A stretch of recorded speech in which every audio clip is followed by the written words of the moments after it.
Param Vijayate Shri Kṛṣṇa Sankirtanam, total world victory of Hare Kṛṣṇa. My name is Sitapati Das, and this is Bhagavad-gītā As It Is, Chapter 3, text number 43. It's the last text in the chapter. By His Divine Grace, Srila A.C. Bhaktivedanta Swami Prabhupada. Let us begin. Evam buddheḥ param buddhvā saṁstabhyātmānam ātmanā jahi śatruṁ mahā-bāho kāma-rūpaṁ durāsadam. Evam, thus, buddheḥ of intelligence, param superior, buddhvā so knowing, saṁstabhya by steadying, ātmanam the mind, ātmanā by deliberate intelligence, jahi conquer, śatrum the enemy, mahā-bāho o mighty armed one, kāma-rūpaṁ the form of lust, durāsadam formidable. Translation. Thus, knowing oneself to be transcendental to material senses, mind, and intelligence, one should control the lower self by the higher self, and thus, by spiritual strength, conquer this insatiable enemy known as lust. Purport. By His Divine Grace, Srila A.C. Bhaktivedanta Swami Prabhupada. This third chapter of the Bhagavad-gītā is conclusively directive to Kṛṣṇa consciousness by knowing oneself as the eternal servitor of the Supreme Personality of Godhead, without considering impersonal voidness as the ultimate end. In the material existence of life, one is certainly influenced by propensities for lust and desire for dominating the resources of material nature. Desire for overlording and sense gratification are the greatest enemies of the conditioned soul. But by the strength of Kṛṣṇa consciousness, one can control the material senses, the mind, and the intelligence. One may not give up work and prescribed duties all of a sudden, but by gradually developing Kṛṣṇa consciousness, one can be situated in a transcendental position without being influenced by the material senses and the mind, by steady intelligence directed toward one's pure identity. This is the sum total of this chapter. In the immature stage of material existence, philosophical speculations and artificial attempts to control the senses by the so-called practice of yogic postures can never help a man towards spiritual life. He must be trained in Kṛṣṇa consciousness by higher intelligence. Thus end the Bhaktivedanta purports to the third chapter of the Srimad Bhagavad-gītā in the matter of karma yoga, or the discharge of one's prescribed duty in Kṛṣṇa consciousness. Om Jnana-timirandasya Jnananjana Shalakaya Chakshur Unmilitam Yena Tasmai Sri Gurave Namaha. Let's look at the changes. Text 43. Okay. Thus, knowing oneself to be transcendental to the material senses, mind, and intelligence, O mighty armed Arjuna, one should steady the mind by deliberate spiritual intelligence. One should control the lower self by the higher self, okay? Kṛṣṇa consciousness, and thus, by spiritual strength, okay? No justification in here because these changes to the translations were either done post the 1983 edit, or they simply were not accounted for in here. And it's difficult to say because the accounting of the BBT is not transparent. But let us consult Srila Prabhupada's original. Ooh, no. Here we go. Thus knowing oneself transcendental to material senses, mind, and intelligence. Thus knowing, one should steadily put himself in Kṛṣṇa consciousness. One should steadily put himself in Kṛṣṇa consciousness. Steadily put himself in Kṛṣṇa consciousness. Thus being strong enough by spiritual strength, should conquer even the insatiable enemy known as lust. So this here is not close to what Prabhupada. I mean, it says should steady the mind, but it said steadily put oneself in Kṛṣṇa consciousness. Steadily put himself in Kṛṣṇa consciousness. Not closer to the manuscript, just a re-edit. The almighty armed Arjuna comes from, does it have mahā-bāho? It does. Jahi śatruṁ mahā-bāho.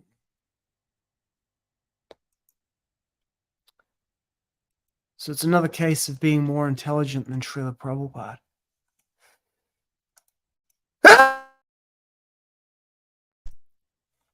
Okay.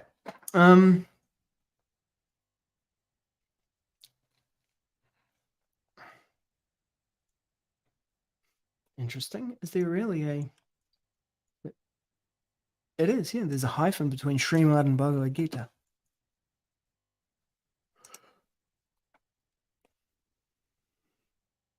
Okay, so desire for overlording and for sense gratification.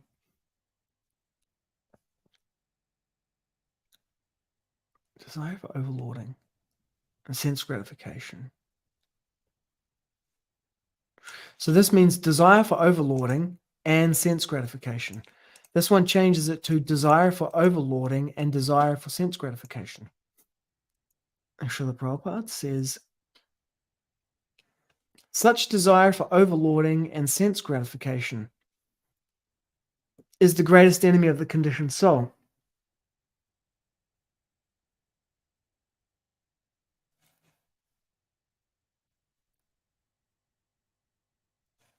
Oh.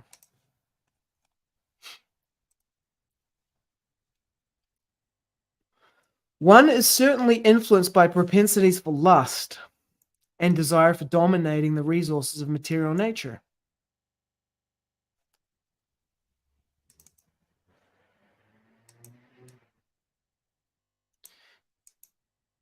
Desire for overlording, or in other words, desire for dominating the resources of material nature, and sense gratification, or lust, are the greatest enemies. See, there's multiple propensities here. And then it's again restated in the reverse here. But in the second edition, the propensities are here, but they are reduced to a single thing in the second part. And in Srila Prabhupada's original,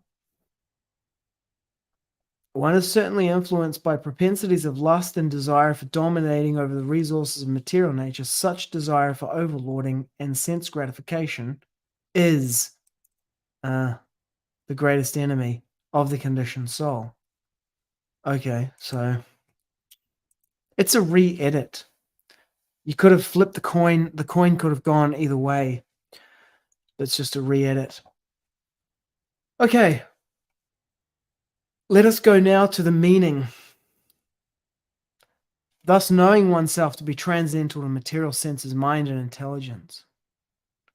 Yeah, you're not the material body. You're not the mind. You're not the intelligence. Control the lower self by the higher self. Srila Prabhupada says, steadily put himself in Kṛṣṇa consciousness, and thus being strong enough by spiritual strength, one should conquer over the insatiable enemy known as lust. Here it says, steady the mind by deliberate spiritual intelligence, Kṛṣṇa consciousness, and thus by spiritual strength. Prabhupada's, neither of these two editors, okay? I'll be straight up. Hayagriva didn't get it right in the first edition. Hayagriva didn't get it right, but the second guy didn't get it right either, and the difference is the second guy wasn't given the mandate to edit the thing. But even though he did it without getting the mandate, he still got it wrong. Dude, why didn't you just go to closer to the original? Steadily put himself in Kṛṣṇa consciousness. G'day, Ian. Thanks for tuning in. Ian says, overlording, a verb used with an object to rule or govern arbitrarily or tyrannically, domineer. Isn't that just the in the material existence of life, one is certainly influenced by propensities for lust and desire for dominating, desire for overlording and sense gratification. Isn't it? It's that saying, power corrupts and absolute power corrupts absolutely. You know, modern day politicians, not to name anyone, but premiers of certain states in Australia, you know, or, you know, certain prime ministers of New Zealand have really demonstrated that propensity in recent years. Yeah, by gradually developing Kṛṣṇa consciousness. How do you, given that that's there, how do you displace that? What displaces that? Simply the negation of the thing is not enough, you know? Simply going to nothing, like I'm going to go to nothing. Does it mention voidism here? Yeah, without considering impersonal voidness as the ultimate end. The void, the nothing, is not sufficient, because in the space of nothing, something will arise. And in the material world, what will arise there for the conditioned living entity is more lust and sense gratification and desire for dominating. So what needs to displace it is knowing oneself as the eternal servitor of the Supreme Personality of Godhead. The positive thing will displace the negative. Steady intelligence directed towards one pure identity. Yeah, you can't just give up work and prescribe duties all of a sudden, but by gradually developing Kṛṣṇa consciousness, param dvishtva navartate, the positive engagement, the higher taste, one automatically gives up the lower taste. Ian asks, in the void, wouldn't you create Kṛṣṇa? Well, yeah, that's exactly what I did. I mean, I was a Hare Krishna devotee before I went into the Landmark Forum.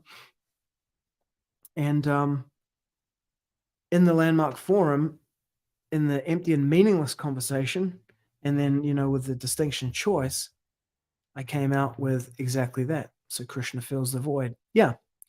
The conception of the self and the super self. Kṛṣṇa is the Supreme Personality of Godhead. And we are individual parts and parcels. Just like and we have a relationship, eternal relationship with God, just like the hand is part of the body and there's a complete whole and it all operates together. Similarly, the individual spirit souls that constitute you and I, and the plants and the animals and insects and other human beings are all parts and parcels of Kṛṣṇa. So we all have an eternal relation with the source, with the supreme whole, and then that gives us all a relationship with each other, both a temporal relationship in terms of the particular bodies that we inhabit, and also an eternal relationship in terms of the spirit soul that we are, which is mentioned here. Knowing oneself as the eternal servitor of the Supreme Personality of Godhead, it's like the hand exists to serve the interests of the body, and in that way it becomes happy. Just like, you know, I can take food or drink, the hand can take it and then take it to the mouth. The mouth then directs it to the stomach, and then in that way the hand itself becomes fed, alimentado. In the same way, by serving the Supreme, the complete whole, in relation to Kṛṣṇa, we automatically become satisfied and fulfilled. So that is Kṛṣṇa consciousness. Otherwise, just simply impersonal voidism, like I'm not this, I'm not that, I'm not this, I'm not that, I'm not the mind, I'm not the, you know, I'm not my rackets or my strong suits, my winning formulas, I'm not my identity, I'm not my temporary body, I'm none of these things. And then if you get to the point of like, I am nothing, and whatever I create myself as, then if you create yourself, you can create yourself as something material again or temporary, but it's not actually you. And nor are you actually nothing. You can never remain in that space of nothing. Something will get created there, always. Kia ora, Rawiri. Kṛṣṇa is the source of all things. He's the Supreme Personality of Godhead. He is indeed. let's translate this verse. It's the last verse in the 3rd chapter. We're going to go on to the 4th chapter. The 4th chapter is with the one that blew my mind the first time I read it. I put the Gita down. I just read it continuously from 1st, 2nd, 3rd chapter, got to the 4th chapter, and there's a purport in there which made me put the Gita down at that point. We're going to get to that soon. But let's have a look at this translation that's come out, and then we're going to reverse translate it. Pe-ne, pe-e, e-ne, pe-ne, pe-ne, mātauranga, intelligence, wairua, spiritual, whaiaro, following the heart. What is it called? Deliberate with purpose. Okay. Translate it back to see. I mean, ChatGPT is just making stuff up, but the easiest way I can to check whether it did a good job is to open another ChatGPT window. They don't know about each other, and then give it the te reo and say, give me the English. Thus, knowing oneself to be above material intelligence, O mighty armed Arjuna, and elevating the mind by spiritual intelligence, strike down this insatiable enemy called desire. That's pretty good. It aligns with themes found in spiritual texts like the Bhagavad-gītā. Now, one question that arises here that I didn't check was, did it use the first or the second? It looks like it used the second edition for the verse here.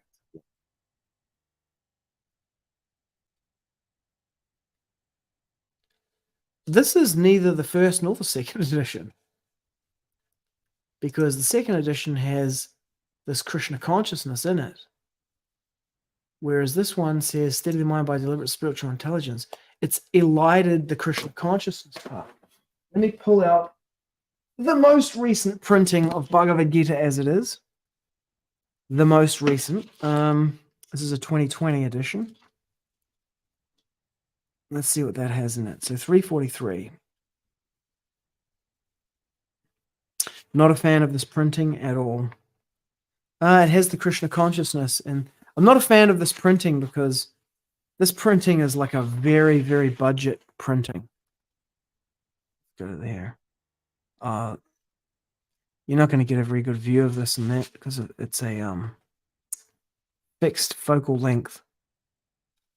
Anyway, it doesn't have the Devanagari text. There's no Sanskrit text in there. It's got these like tiny margins. It's like it's printed. I spent 3 years, publishing these books, laying them out, designing covers, printing them.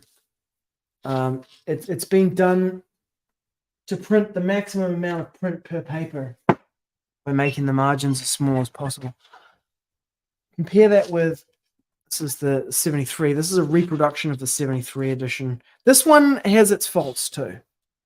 This one here, the paper is thin so that you can actually see through it. You probably can't see it very well, but you can see here it has the Sanskrit. There's a lot more white space in this. It's like, is the goal just to print it the cheapest as possible? No, I don't think so. Anyway, back to the te reo Māori. Pēnei mohio ana ki a koe ano hei mea kei runga i te mātauranga matu Arjuna ringa kaha. Me whakapai te henengaro, that means the mind or desire. Ma te mātauranga, intelligence, wairua, spiritual intelligence. Whaiaro, whai means to follow, and aro means heart. A pēnei, ma te kaha wairua. Kaha, strong, wairua, spiritual strength. Kaha wairua. Patua tēnei, hoariri kaure e ki ko te kainga. Pēnei, thus, in this way. Mohio, knowing or understanding. Ana, being, continuous tense marker. Ki akwe ano, to oneself, to yourself. Ki akwe ano. Ano, still, remaining. Hei, as or to be. Mea, thing or matter. Kei, is, exists. Runga, above or beyond. I, in or by. Te matauranga, the intelligence. Matu.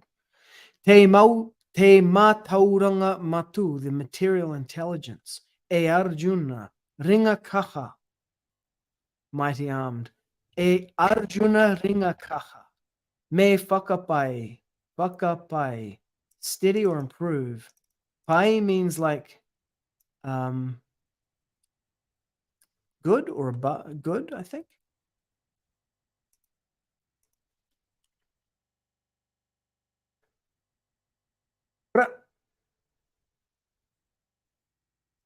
Pai translates to good. Yeah, like kapai. Or good, bro. Kapai. So if we say whakapai, it means make or causative good. Whakapai, steady or improve. Te hinengaro. Hinengaro. Mind. Ma, by or through. Te mātauranga wairua waiaro. By, should improve the mind by deliberate spiritual intelligence. Te mātauranga wairua waiaro. A pene, thus in this way. Ma, by. Te kaha wairua, spiritual strength. Patua tenei hoariri, defeat this enemy. Kaore, not e ki ko te kainga, not does satisfy, known as the lust.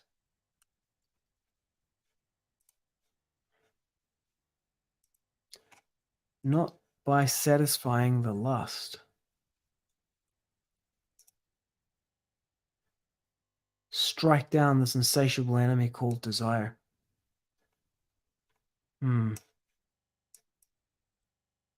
Okay, one more time through the Te Reo Mari. Pe nei mohio ana ki akwe ano.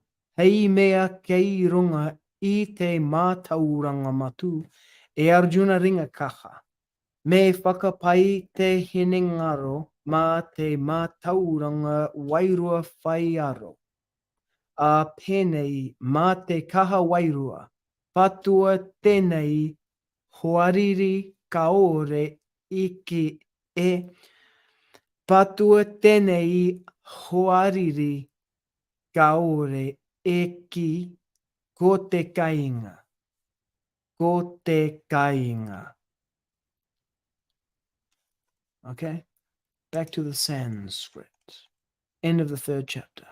Evam buddhe param buddhvā saṁstabhyātmānam ātmanā jahi śatruṁ mahā-bāho kāma-rūpaṁ durāsadam. Thus knowing oneself to be transcendental to material senses, mind, and intelligence, one should conquer the lower self by the higher self, and thus, by spiritual strength, conquer this insatiable enemy known as lust. White space is important. Yeah. Hinengaro means mind. Yep. Fact. And mi fanática número uno. Mi esposa. Mi hermosa y querida esposa. Muchísimas gracias por escuchar, por afinar, por estar, por asistir, por prestar tu atención, por invertir tu tiempo, escuchar el mensaje trascendental del Bhagavad-gītā tal como es, por su divina gracia, Srila Prabhupada, Srila A.C. Bhaktivedanta Swami Prabhupada, según los pasos de la sucesión discipular, el Señor Supremo Sri Kṛṣṇa en su conversación con Arjuna en el campo de batalla de Kurukshetra hace 5,000 años. Es un conocimiento eterno, sin tiempo, sin época, siempre relevante, siempre nos brinda lecciones que nos pueden ayudar en nuestra vida diaria. Thank you for tuning in. Param Vijayate Shri Kṛṣṇa Sankirtanam. Total world victory. Hare Kṛṣṇa. Gakite ano.